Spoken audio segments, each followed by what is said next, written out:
大家好，我是夏妈，今天分享一个土豆茄子的新吃法。茄子去头尾，切成片，下面不要切断。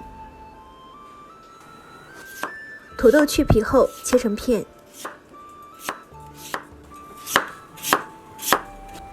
把土豆片塞进茄子缝里面，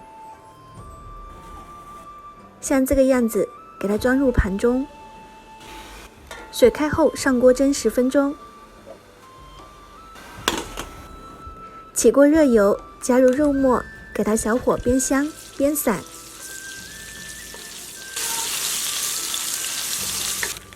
再加入蒜末、姜末。喜欢吃辣的朋友可以再加入1勺辣椒酱。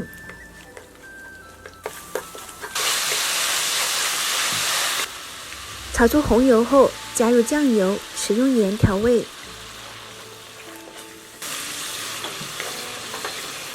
最后加入小半碗的水淀粉勾芡，大火收汁。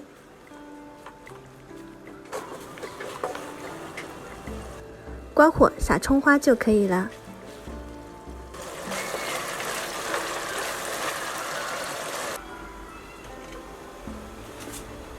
摘好的茄子用筷子轻易戳进就可以了。淋上肉末酱汁。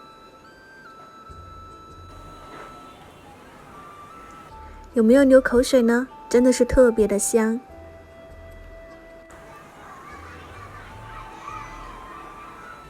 这个做法非常的简单，而且也不费油，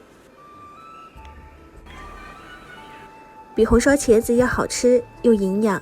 喜欢的朋友可以收藏起来试一下哦。感谢您的观看，我是夏妈，下期再见。